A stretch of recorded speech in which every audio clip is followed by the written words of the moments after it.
way. That's so ugly, though. People are going to be seeing it sideways. How about, does that actually... You didn't bring your cup this time? Oh, I guess I could. Wait, what if I want to drink more? But you always use your cup, so... I do. This is not like I put it inside the cup now. Yeah, and you can put this at the bottom. Yeah. At the bottom? No, at the bottom. No. I just want to like... Put at the bottom. It doesn't fit on the bottom. It's got too much money. You can also use this. No, this actually, I think this works. It is. God, this is so terrible. Okay, this actually works. Cool. Yeah. Yeah, perfect. Wait, is it actually record? Oh, it's recording. Okay, time to get it back into that. Oh, thank goodness. All right. Okay. This is co-evaporation, dual electron beam. Main thing, they're coating these materials in a heated high vacuum to get high purity materials, high purity film. Okay, sheet measurements. Like I mentioned, they're applying a DC current injected through 1, collected through 4, voltage measured across 2 and 3. They use Vanderpaa, which is like this 4x4. It doesn't have to be like exactly, a 4x4 square, but it's typically 4 points of contact. Typically also placed on the edges of the sample, like down here, where the contact area is a lot less than the entire 2D area of the surface. Through Vanderpaa, they force the current through A and B, B and C. So they have to be adjacent probes, and then they measure the voltage across the remaining probes. I saw this guy. It's not some guy's blog. It's like a website about microwaves, but then he made his own post on it. He's super casual and very, I don't know. I thought it was very helpful. This is where I pulled a lot of this information from, specifically on Vanderpaa stuff. And he has a lot more equations and stuff if someone wants to go into that. And then there's another PowerPoint that I thought was helpful. Okay, and then I think this might be the last, concept is Rutherford backscattering spectrometry. Ion scattering technique used for compositional thin films. They put in, they're blasting it with this, and they're measuring the backscatter of this. They mentioned channeling. I have a thing here about channeling, a good PDF on this. Moving on. Cool. Okay, so now they get into the experiment of it. They did this kind of structure of alloy films where they're varying x being from 0.42 to 0.8. The dual electron gun evaporator that I mentioned, working at 10 to the negative 7 torr and 0.5 nanometers per second as a deposition rate. They only did crystallization kinetics on 0.67, 0.71, and 0.8. But they did everything else on the other samples. But they don't really mention them. The tough part about this paper was understanding which composition they were talking about, because they kind of went back and forth on specifically these 3. So that's something to keep an eye on, is making sure that if you're looking at results, you know which composition they're talking about, or which combination of compositions. They did, and they also which thicknesses. They varied thickness like crazy in this. So they did DSC with 200 to 300 nanometers apart, but then they did TEM with 40 or 100 nanometers, and then they would do other stuff with other thicknesses. So, this is them talking about DSC. They did the in situ resistance measurements, TEM, deposited on a NaCl substrate, and then they did this Flexus measurement to measure the curvature of the wafers using the deflection of the laser beam. So if you have more curvature on the sample, the laser beam gets deflected more. And then glancing angle X-ray diffraction using a small theta because they wanted a shallow penetration depth. And this expanded incident beam footprint allows you to have an increased strength for thin films in relation to the entire penetration depth. Why do you think they heated it twice for the DSC? Oh, they were trying to get rid of background? Yep. No, not background. Thermal history. Thermal history. Yeah. Which is, I think, what I mentioned here. Yeah, I mean, that's part of the measurement, but they did 2 different samples for each one, and then they subtracted the peaks from it to get rid of the substrate, I think. Not the substrate, but the... Yeah, they subtracted... Well, they also did this, subtraction of of like the reference pan too. Yeah. But yeah, they heated it twice, but that's like part of the DSC is like 2 cycles of heating. But yeah, this is all experiment stuff that they mentioned. Okay, now we're looking at results. We're looking at 0.67 and 0.71 compositions. They did 200 nanometer thick samples here. So they see a sharp exothermic peak equaling the point of crystallization in the temperature range from 178 to 209. So all around here for at 0.25 or 2.5, 5, 10, and 20 Celsius per minute in the DSC. Yeah, depending on the rate, they found different points, different crystallization temperatures are changing. The curves also revealed this small shoulder on the leading edge shown here, around 80 C, which remained constant until crystallization temperature was reached. They also determined that the onset of the shoulder, of the temperature of the shoulder, was weakly dependent on heating rate. So they didn't think that one was relating to the other. Okay. Did they, for these graphs they are showing, did they say whether like this was the first heat or the second heat? I'm trying to think whether the show that they are showing here would still show in the second heat. This is the second heating cycle. Okay. Then it means it's characteristic of the material. Yeah. So to study the shoulder better, then the sample heated at 20 C per minute to 130 C, cooled it down to room temperature, and they still saw it. Okay. Then they did this same heating, like this same 20 C per minute, but they heated it to 500 C instead of 130, and then the shoulder was absent. So they found that the structural changes of the fine features are thermally irreversible, and they found that the shoulder was also visible in the 0.67 alloy.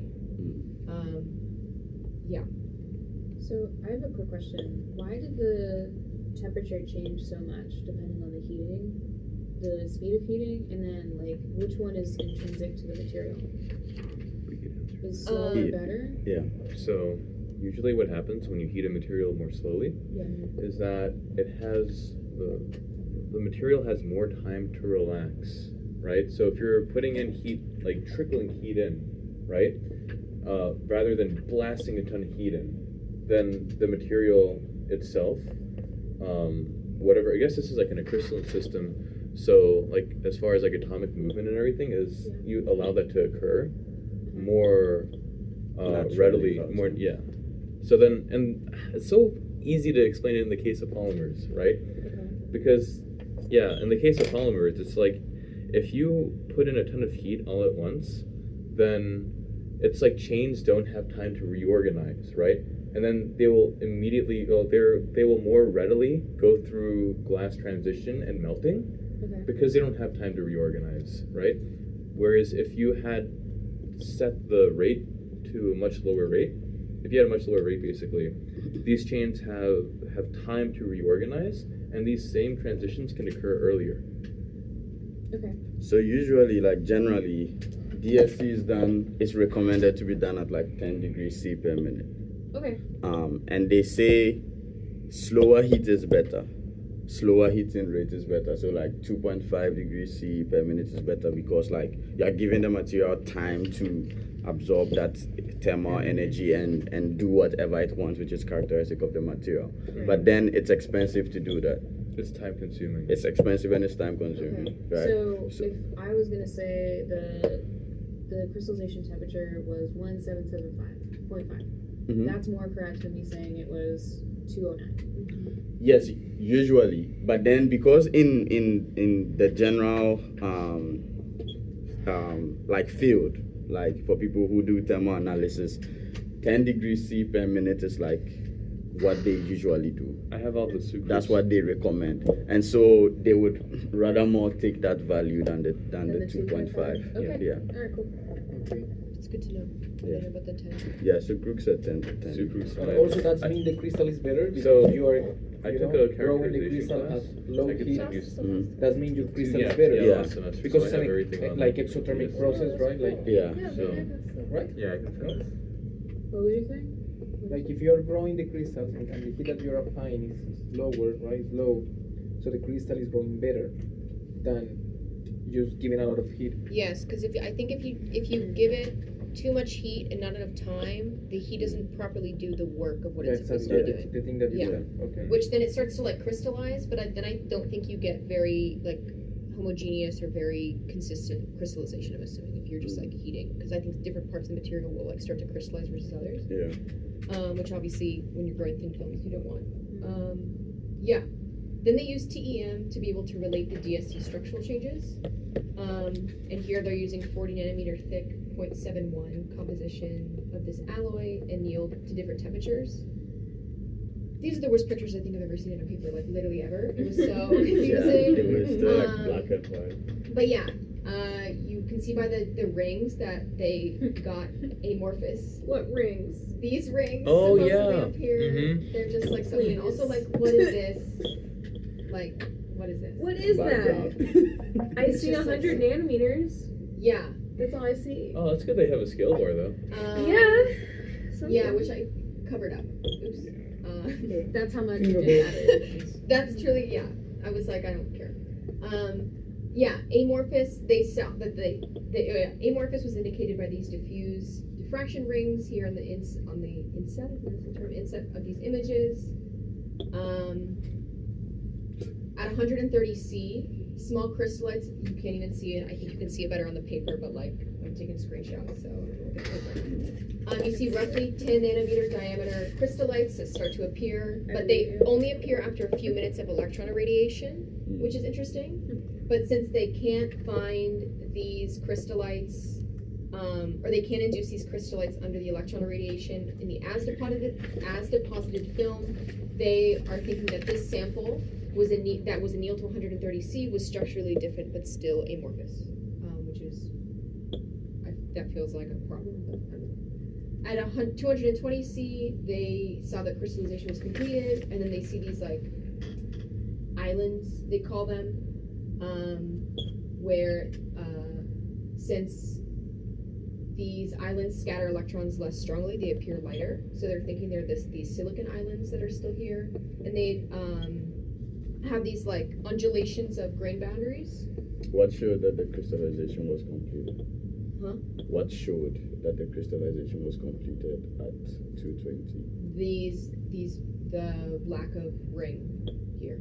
The diffraction pattern. Yeah. There is one. No, they have And also just like orientation. that you see Okay.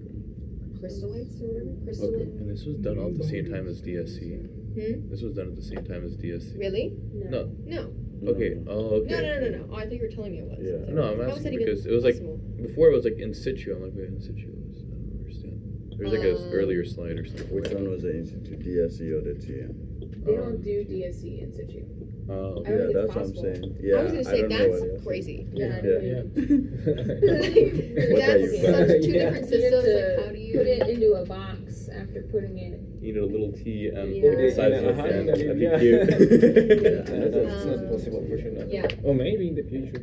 But yeah, they see at 220 crystallization completed because you don't see those like diffuse rings anymore, and you can see crystalline with a grain size of roughly 1 micron.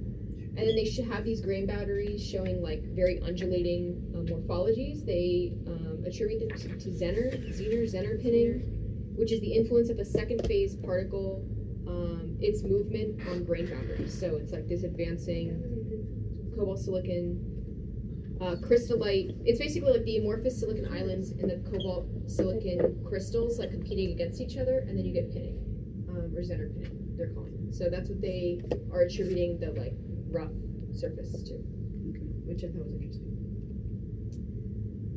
Okay, we're still looking. I think we're still looking. Yeah, at 0.67 and 0.71. So they saw precipitates, specifically this excess silicon, being observed within the cobalt silicon grains.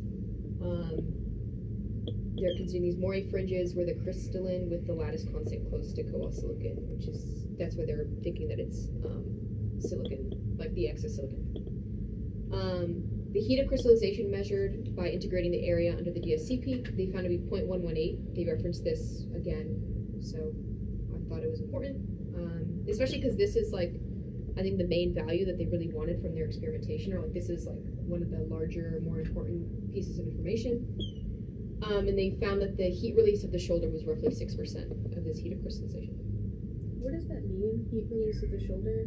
Is that shoulder they showed initially that they went away? Yeah. So this is like when they calculated the area underneath this peak. Yeah. 6% of the heated crystallization was just from the shoulder. Do they ever explain the shoulder? They just said it went away after they heated it. Yeah, I think they explained it in the conclusions, which I think I have. Incorporated, but yeah, so they have this graph here where R is the heating rate and TP is the peak temperature. They found a linear relationship with the activation energy of 1.16, pretty low error. And they found crystallization kinetics from isothermal measurements. They were integrating the partial area under these curves to find the crystallized volume fraction X, and then they fitted it against this equation they have here, where X is a kinetic parameter specific to, I think, the process of the material, I don't know. And then N is the Abrami exponent, and then tau is like relaxation time. I don't know. They like don't even really talk about it later. This is basically like what fraction of the transformed material held over a specific time at a certain temperature. Yeah. So this plot here is then okay. So then they get this like these JMA plots, which I don't remember what the acronym is for. But it has to do with the Abrami exponent. So basically they're trying to get this Abrami exponent and this tau, which I think is their whole temperatures. That's what tau was, whole temperature. So they found for the 0.71 system and yield at 153 Celsius, they found that the Abrami exponent was roughly 3 or 2.92. And then, okay, so they were finding Abrami exponents both through DSC and through in situ resistance, because they wanted to see like if the different processes would give you the same exponent. So then they did in situ resistance measurements, which was like the sheet measurements that I mentioned earlier. They did that at 150 C, pretty much the same temperature, and they found the Abrami exponent to be 3.14. But the data was more scattered, and basically they just like had poor data. Dashed lines being original data, solid lines is the fitting that they did with this equation down here. And all these were done at 20 C per minute. And then they put them in, or they tabulated them here with the different coefficients, or with the different compositions, with like their delta H, or like the heat of crystallization that they found here, the 1.8, 0.12, 0.087. Their activation energies, and then NC and NR, which is Abrami exponents attained through DSC, which is NC, and then Abrami exponents figured out through resistance measurements, which was NR. And they were. Is there a mistake in this table, because NC for 0.71 composition is actually 2.92? Yes. Yeah. I noticed that. Yeah. Which was weird because I noticed this chart being labeling as 3.1, this being 2.92, and then in their conclusion they're like they were the same, and so I was like, well, I guess 2.92 and 3.1 are like the same. Does it say that's for the 0.17 sample? Yeah. And it's weird that they would use something which they say it's more scattered and less correlated. Yeah. Why would you use the poorer value rather using the more? Yeah. Yeah. The one in the table uses 207, not 153 or 150. Okay. Temperature. Oh. Okay. So I see. So they're different probably values. extrapolating then. I think they probably just got Or the biggest just difference between 153 and 150, and they're like, bet, let's show that. Oh, And then okay. they're That like, makes so much more sense. but for some reason they used 207 for the actual values of. Yeah, down here. Yeah. Yeah. I think either way, they were just trying to show that they were It's 3. 3. Yeah, both parts gave you 3, even though one of them gave bad data. It's not 4. It's not 4. That's what they're trying to say. It's not 4, it's 3. We did it with 2 different ways and we got 3. So, yeah, whatever. Looking still at these two compositions, 0.61 and 0.71. The Abrami analysis doesn't provide any separate information about nucleation and nucleation growth. So they did TEM, in situ TEM conducted at 161C for 100 nanometer 0.67, which is what they're showing here. Oh. Here, that the number of and also here in this graph, the number of crystallites per area reaches a saturation pretty early on in the nucleation and then remains constant throughout this prolonged annealing. Which I think they kind of show here as well. Isn't it weird? Wouldn't you expect like there to be a lower nucleation density Yes. at some point? Like why is it constant the entire time? I don't know. I think actually they mentioned it. Yes, I think they mentioned it.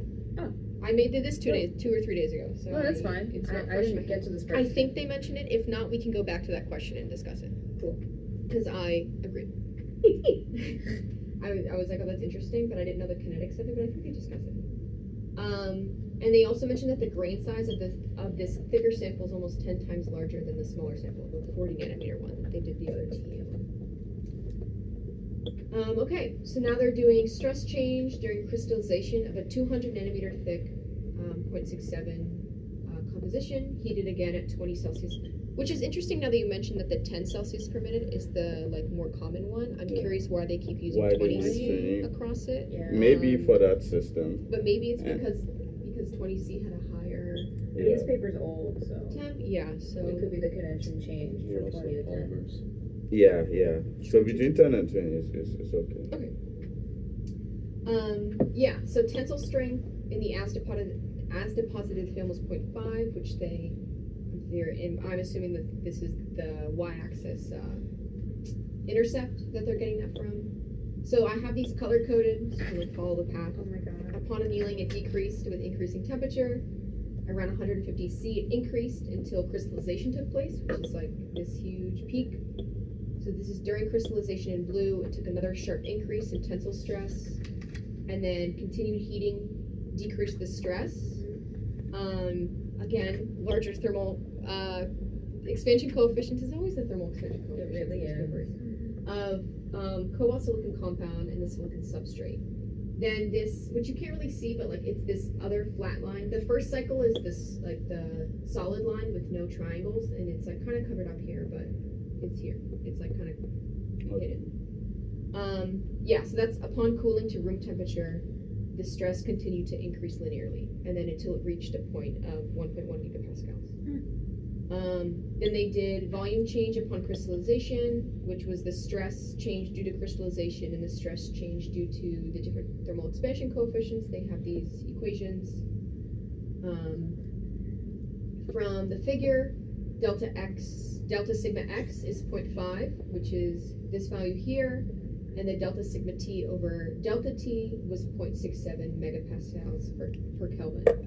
They substitute those values into these equations, and then they get delta V over V. They found that the volume contraction during crystallization was 0.6%, which I think I'll get to in the conclusions, but that correlates to roughly 1% that is in literature.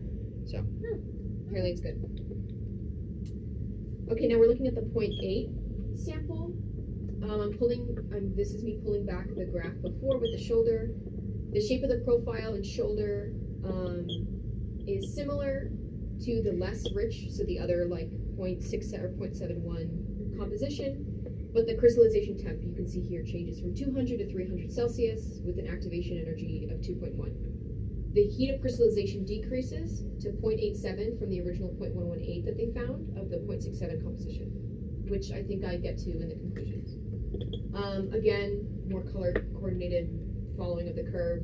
So now they did resistivity measurements using the like sheet resistance and Van der Paa, what have you. The resistivity, and this is for 0.8 and 0.67. So they're like discussing both at the same time. So the resistivity of both alloys decreases quickly with increasing temperature until you reach about 120 Celsius. There's an abrupt drop at crystallization, which happens for both. For the 0.8 alloy, which is the solid line, the resistivity increases again, or a slight increase in resistivity observed just before crystallization for the 0.8 alloy. And then the resistivity increases again around 460 for the 0.8 alloy, but doesn't for the 0.6 one. and then followed by another sudden drop. Which I think in the next slide or two I get into. But then they do glancing angle XRD, which is highly sensitive. You're applying an incident beam at a small angle because you're working with thin film. So the XRD of the 0.8, this is all for the 0.8 alloy, reveals that after the first drop, the crystalline cobalt silicon alloy is formed, but the diffraction peaks are wide. After the second drop, the peaks become much sharper and they increase in intensity. Which then I think in the next one I don't know. They mentioned that. I'm trying to remember what the significance of this was. That new fourth peak? Yeah. That tiny one? Yeah. But yeah. And then they also noticed that the lattice parameter of the cobalt silicon formed after the first drop is 0.6% smaller than after the second drop. Which is interesting. So now, still looking at the 0.8 composition, they did Rutherford backscattering, spectroscopy, spectrometry, whatever they are. This sample remained compositionally uniform up to 650 C. The as deposited, and at 650, yeah. So as deposited in 650, and then they annealed one of the samples to 750, and they found this like fluctuation here, which showed that they got a surface that was cobalt rich. Then they did planar TEM micrographs, annealed at different temperatures, again at 20 C per minute. For these first three, they found that the amorphous structure remained stable up to 290. So I guess these three, these two, whatever. At which then small nuclei start to form around. You can't really. I mean, they're like these dots here. I think you can probably see them better in the paper. Again, these images were so bad. So at this temperature, which I'm bringing this graph back again, all kind of like color coordinated, that what was happening here at this temperature is what's happening here in this resistivity measurement, where at this temperature the resistivity of the film was rising. So as the resistivity was rising, you're starting to get small nuclei, which is interesting. After the first drop in resistivity, which is like this part of the resistivity graph here, numerous crystallites of the cobalt silicon alloy with roughly 10 nanometer grain size were beginning to form, which is shown here in this TEM image. And then the density of crystallites increases, but the grain sizes remain the same. And then you can still see the amorphous network, apparently. I can't from these images, but I'll take their word for it. Informing that the alloy is not completely crystallized until you reach like 540 and above C, where you see complete crystallization. And this complete crystallization is achieved after the second resistivity drop. So in this like F region, which is this TEM measurement, or TEM scan. And the grain size is increased to 30 nanometers. So, yeah. Which I was like, okay, the grain size, the density changed, but the grain size didn't until you reached another higher temperature. So I think they were, which I think I get into is like there's a two-step process is what they start to talk about in the conclusions, where there's like this first step here where you get some nucleation and some density and some grain size. The density starts to increase, but the grain size doesn't until you hit another peak temperature, and then the grain sizes change again, which is interesting. I have a question. Wouldn't we see that second increase, like 540 in the DSC? I don't think they. I didn't think they went that high. Oh yeah, I was gonna say I don't think they. I think they at only. 500. Yeah. Why not? Why didn't they So- go that high? Is that a limitation of the instrument? Nope. No.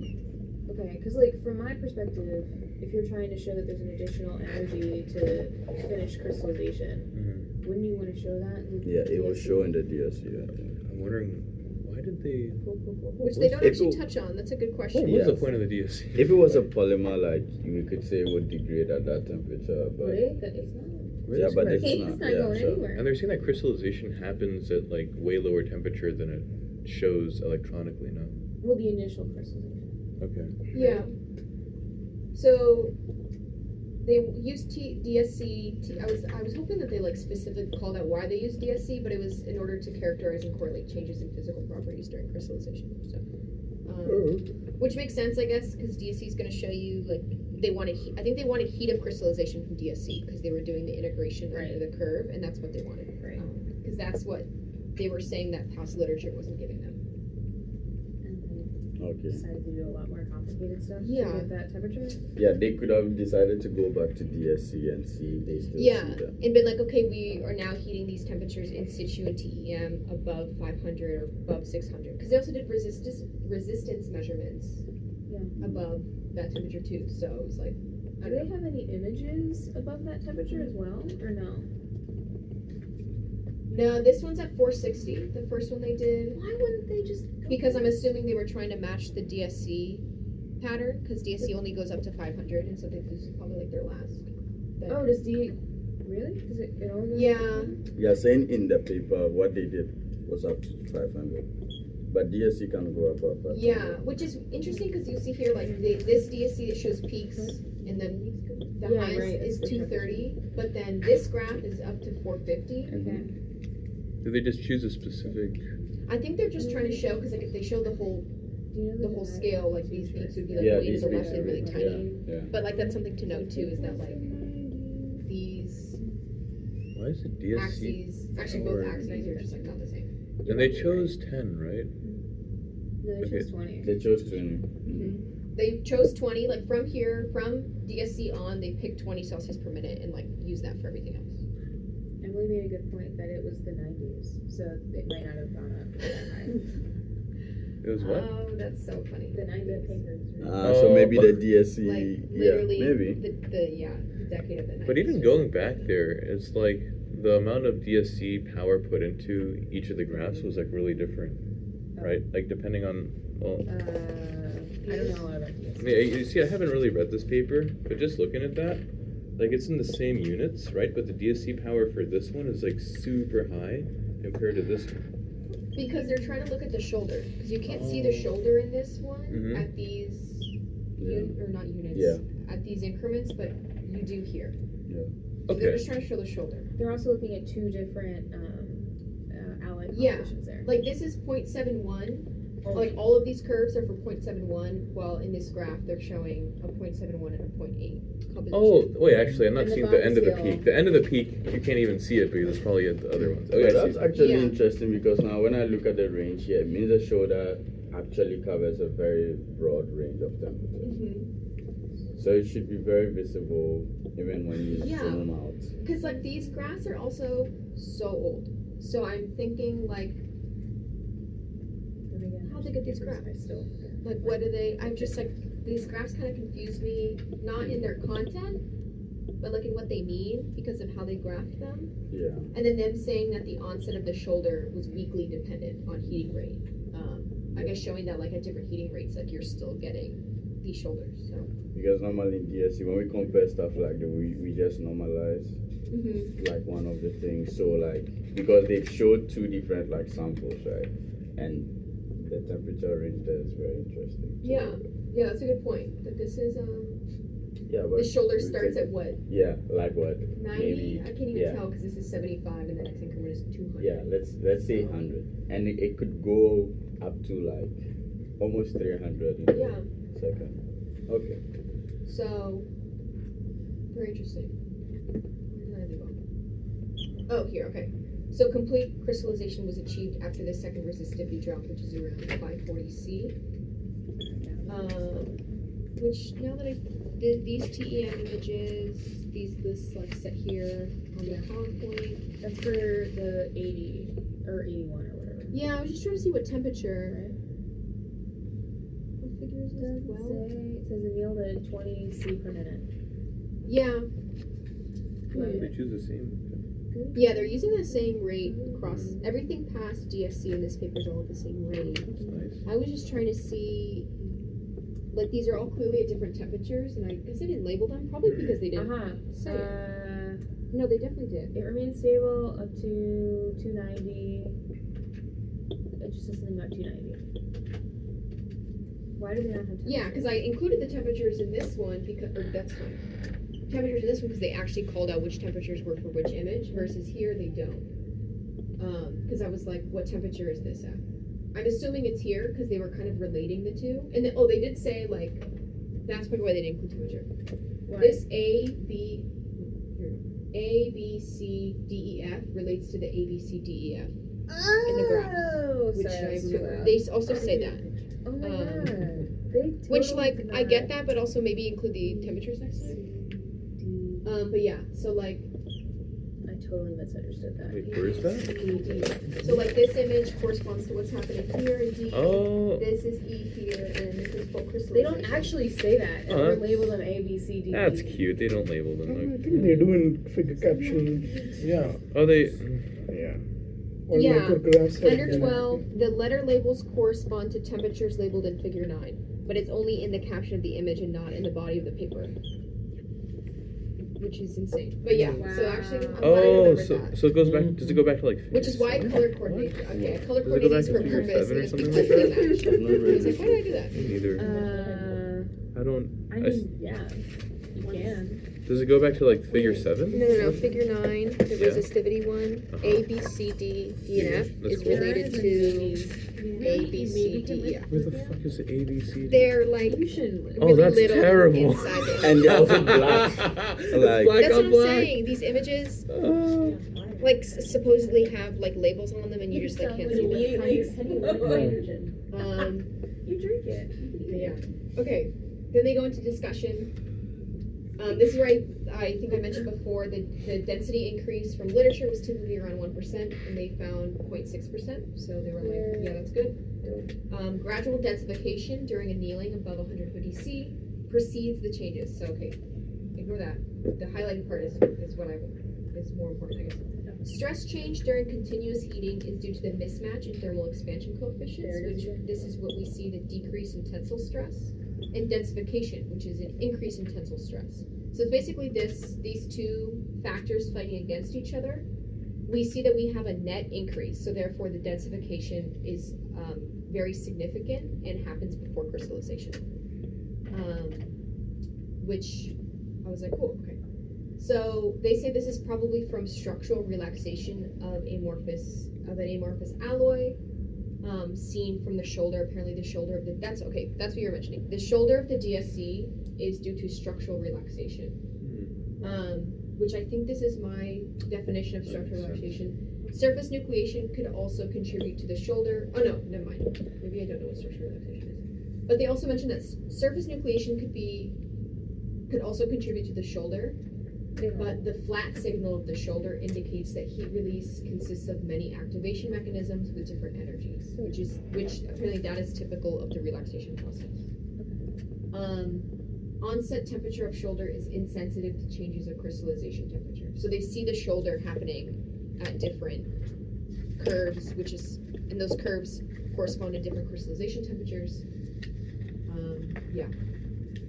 0.118. Heat of crystallization that they found for the 0.67 composition was comparable to titanium silicon or whatever it's called. Sorry? Silicide, yeah. Which is apparently I don't know. I'm remembering this is the 90s, so I'm like, first I was like, why are they comparing this to a completely different system? But it's the 90s, and they probably didn't have a lot of information on this cobalt silicon structure, which makes sense.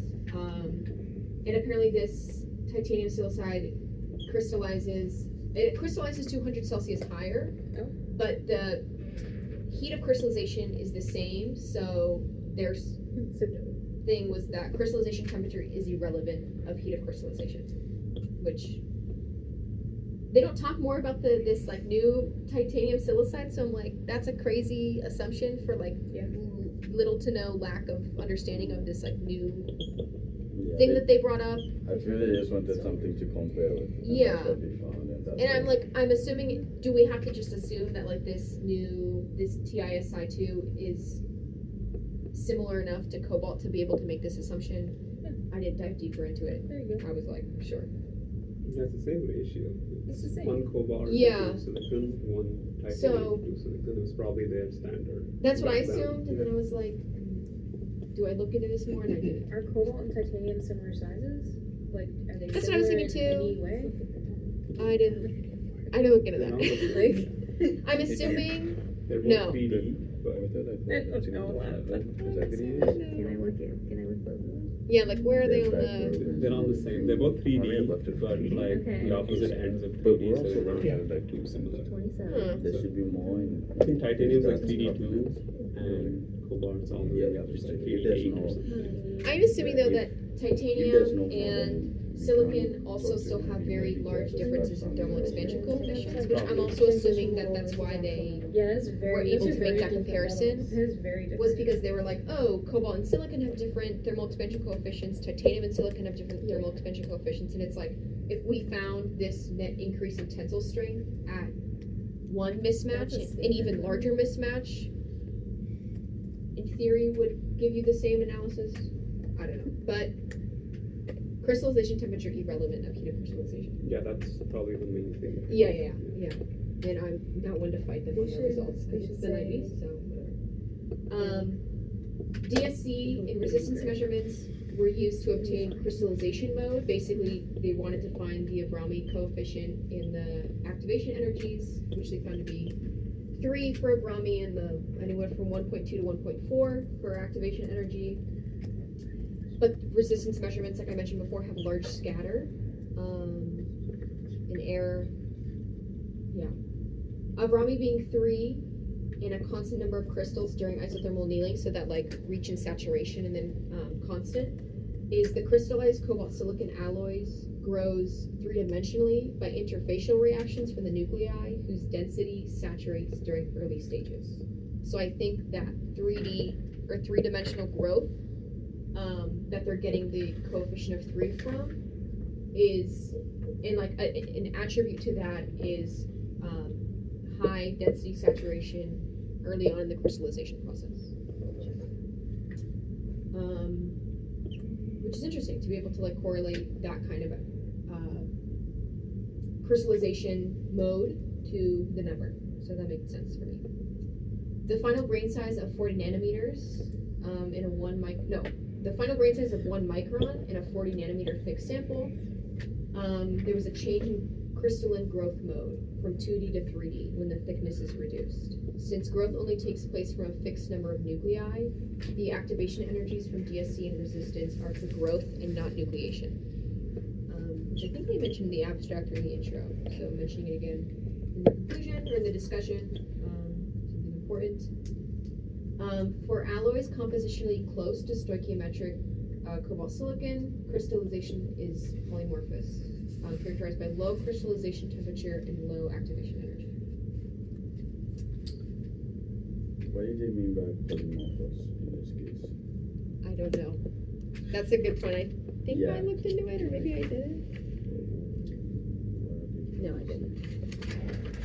So, I think I figured out why they're doing 207 Yeah. and showing the 150 plots. I think because the crystallization temperature is in between 153 and 148 for the 0.71 alloy, and that's where they're claiming it is. But because of all these weird transitions, I think they just wanted to make sure they were fully above that temperature, so they chose something that was like significantly above, so that they would be sure that everything was crystallized and things are just getting bigger. Okay, that makes sense. Especially because Makes sense. a large portion of this is like, where does crystallization happen? It clearly happens twice. That's only for the 0.8, not for the 0.7, right? Because they kind of shift from... Yes, it's only in 0.8. Yeah. Yeah. And then the thing that I think is super weird is that for the 0.8, they only heat it to 300 to do these calculations, which they just proved was not Because- high enough Yeah, to finish crystallization. you have to go past 500. So... Interesting. Okay. Yeah, That's what I polymorphous said, the authors. occurring in several different forms or stages. So, which is what I'll get into now when they're talking about alloys compositionally close to stoichiometric, so like the 0.71 and 0.8, specifically the 0.8 one though, which is the main focus of their discussion is there's evidence of a 2-step process happening in the 0.8 composition of this alloy. For this 0.8, excess crystalline silicon experiences a grain growth within the alloy matrix, localized and even layered separation, which apparently we see from RBS at 750. The second drop in resistivity is around 550 C, and the RBS showed us no layered phase separation. So the second drop is from further crystallization of the 0.8 alloy, but the first drop happens at lower temperatures, and this phase transition is from primary crystallization, which is small grains of the alloy crystallizing from the amorphous matrix, leaving behind the silicon-rich alloy, which we saw the silicon islands and the crystallines battling each other at the Zener pinning. So apparently this is something about primary crystallization. Primary crystallization ends when metastable equilibrium between crystalline alloy and remaining amorphous alloy has been reached. So because they saw this pinning that reached an equilibrium at this lower temperature, they were like, the first drop is from primary crystallization, the second drop is from the further, I guess just like another temperature of crystallization.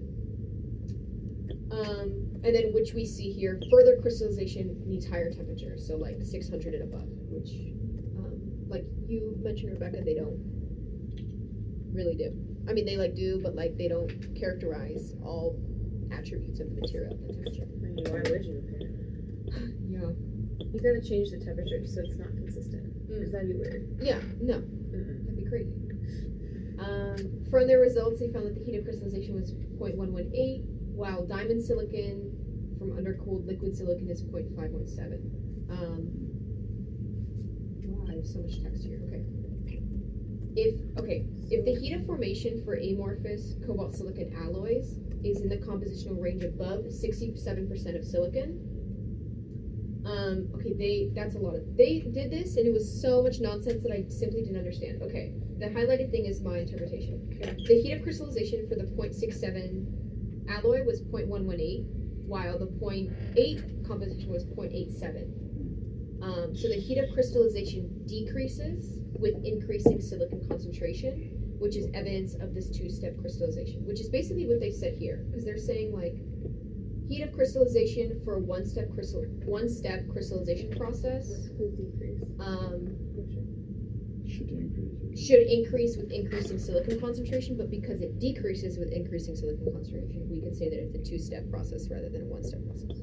Okay, but we also see that the cobalt composition also decreases. Yeah. So Which how like does, they don't talk yeah, about that how like does at all. that affect? Yeah. Well, I think it's because they're using this structure of cobalt silicon alloys. Like they're just varying X here. So yeah. Okay. So closer to stoichiometry, which was the 0.8, they found this two-step thing. Yeah, they talk a whole lot of, I just didn't understand this, but this is like my interpretation that it should have increased with increasing SI, but it decreased, so two-step. Apparently this is McDowell's paper. I've heard that he asks questions that are similar year to year, but I also heard that he might change his questions this year. I don't know. I have a feeling, a student in my lab, Milan, she's a third year, she told me that she remembers having to answer a question on homogeneous versus heterogeneous nucleation. And out of all the papers I've read, I haven't read all of them, but I've read some of them, or most of them. This is the one paper that I think it could be about.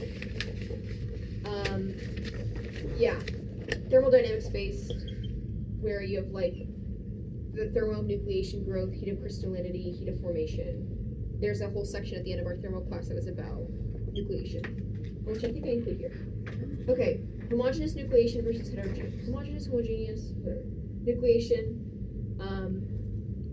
Homogeneous nucleation happens randomly. It doesn't happen at like a point defect or like interface or pinning locations, like it's random, and it needs a large driving force. There's two contributions to free energy, delta GV and gamma. I don't know what's the one. Surface energy. Oh. Okay. Which I think I took this from our notes in thermo, this equation, which also is similar to what we did in polymers, Yeah. which I didn't It's the same realize. Yeah. So that's fun. tiny, and then I think we all remember, tiny particles of a solid that form first will be stable if they reach a critical radius. Mhm. And this critical radius is reached when delta G over R is 0. Homogeneous nucleation is slow, typically doesn't happen at the surface, and it's the growth and nucleation of new bubbles versus heterogeneous nucleation, which occurs at defects, interfaces, grain boundaries, small driving force. It's dependent on your concentration of defects, obviously, if they're happening at these special locations. Typically happens at the surface, happens very quickly. And it's only the growth of current nuclei. No nucleation sites are forming. So this paper mentions no nucleation sites forming, the fixed set of nucleation sites, which makes me think that this paper exhibits heterogeneous nucleation. Or maybe the other way around. So I think it first does homogeneous Yes. nucleation And then goes does to heterogeneous. That's gotta be it. Which understanding this and relating that to the paper, I think is a very, makes sense that they would ask that question, like, describe the difference between the two. Do they both happen? Does one happen? When does one happen? When does the next one happen? Which this, I think, is the two-step process, is you get homogeneous nucleation and then heterogeneous nucleation. Is it related to the No. two-step crystallization that we're talking about? Oh, Yes. okay. Like the two-step process, Yeah. I think is one step is one of these, the other step is the other. But isn't it that for heterogeneous, it's still growing new nucleations, it's just growing on top of old nucleations? Because then it wouldn't be Yeah. nucleation growth. Then it No would be new sites are being created, it's just the growth of current sites. But, okay, that's okay. But it's not nucleating. So how? Stage of nucleation. Yeah, but it's not. It's not. Do you know what I'm saying? No. Say it again. The word is heterogeneous nucleation. But if heterogeneous nucleation, there's no nucleation happening, it doesn't make sense to me.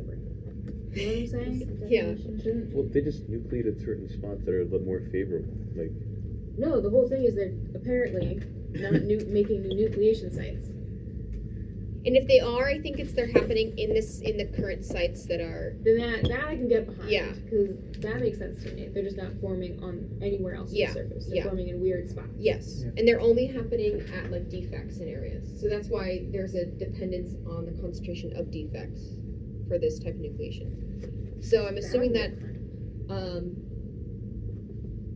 homogeneous nucleation is the first step, and then heterogeneous nucleation is the second step. Is my assumption. And that's it. Can you go to the Abrami plot to see something? If you notice in the Abrami plot, the x-axis is ln t minus t naught, right? And the Abrami plot, the GMC, yeah, this one. Oh. It's t minus t naught, right? So in that case, t naught is tau in the GMA equation. T naught is Because I did like Yeah. the linear regression, and if it is tau, Oh, Jesus. that doesn't work. I don't know. Maybe I did wrong. Because I think tau is how long they have to wait for the first nucleus to appear. Okay. I think it's like an incubation time for nucleation. So- So I think that has to be, yeah. T naught. Okay, I don't know if I did wrong, but I Yeah. just linearized the equation, and if it is T naught, it's tau, these two values are negative. That means the intercept is negative, and the slope is negative, but we have a positive slope. But then they do a log of a negative Negative. log Mhm. on the y-axis. No, but the slope is positive, even if it is Okay. negative value, right? Okay. And I did that, and Wait, they do That's one why- minus. that's why I was thinking like tau, it's just T, not T naught, and I was did confusing. you You know what I mean? Yeah, So I did take you this do this? equation, 'Cause- this, just apply logarithms both sides, right? And then make linear, making the same way they plot. And when you do that, you get the intercept negative, which is right, and the slope is negative too. So, but the slope is not negative according to this. The slope is positive. You know what I mean? Yeah, but I didn't do the math for this paper, so I Yeah, can't yeah. really Crazy, crazy. Whoa. So I have absolutely no clue. I don't know what to So- tell you about that. Yeah, so what I think is tau is not T naught, but I thought tau is T naught. Okay. Tau is T, and that makes sense. Or maybe I did use wrong algebra, right? Yeah, tau is incubation time, and it just says it was adjusted by a computer program until the best fit was obtained. Should So be T take it up naught. with the computer program. So it should be T naught, as he said, right? Yeah. So it says tau, n and tau are 2.9 in 10 minutes. Oh, this is what's interesting too, is they mention n and tau are 2.92 in 10 minutes. And then they say similar analysis on samples annealed in a different temperature range from 147 to 167 yielded an n of 3, but they don't mention a tau for that one either. That's what I noticed. So because they like this lack of tau, I was like confused. So I don't know what T naught is. This says here the dashed lines are original data and the solid lines are obtained by fitting the experimental data to the JMA equation with tau as a fitting parameter. So no, I don't think T naught is tau. So I think T is tau. Yeah. You think or you don't think? I don't think tau Yeah, is T naught. That's what I think because that's the because only tau way is it their works. fitting parameter. So I think it's T. What is T? Just in the equation T, and T naught is I don't know. I don't know, but just because the math works with when tau is T, because just you change and now your slope is positive. Oh, yeah. You know, that's the only thing that I find. I don't know why, but if you change, now your slope is positive because you need to factorize a negative sign and you have a positive. But I thought tau is T naught. But when I don't think it is. did the math, it's not. I'm assuming T naught is just like, I don't think it's tau, but I just think it's like whatever time once they found the first in the equation nucleation. it's Yeah, just and T. then they just subtracted. The equation is just however T. much time. That's mean time. But I think it's a fixed number. is T naught 10 minutes. okay? That's what I was wondering because they, You like I have it up mentioned, there. they It's mentioned just a fixed tau. number. It should be a T naught, right? No, T naught's the starting, whatever you start at. So T Yeah. naught would be 0. I'm assuming they got tau Tau would be 10. because they were able to get tau from like this JMA DSC stuff, Yeah, but they you're weren't able to get tau from in situ resistance measurements. So maybe T naught is 10 minutes. Yeah. But tau is also their fitting parameter, which changes in the computer program. So I don't know. Say tau is 10 minutes. Yeah, tau. Or I have this like a Rami plot that I made. Not I made, that I drew or stole from the internet. Time required for nuclei of new phase to form. So there's also that, because there's two phases going on: the silicon islands and the crystallites. The crystallites being the correct phase and the silicon islands being the The other secondary phase, I'm assuming. Yeah. No, the crystallites being the secondary phase, and no. We want crystallines. Yeah. So the silicon islands being the secondary phase, Yeah. I guess. That's just. I guess it doesn't really matter. That's just crap. That's just junk. We don't care about that. Yeah. But yeah, so I guess that's what they're saying. Which also, like, the slope of this line is n, which I'm sure you guys figured that out. I Not didn't. really. Yes. That's the problem, and the slope is negative. If we assume. Well, they The same probably can't get equation. a negative of Rami coefficient, so they probably did more math to make it positive. But you're using tau as T naught, which I don't think tau is T naught. Yeah. That's that on that. Yay!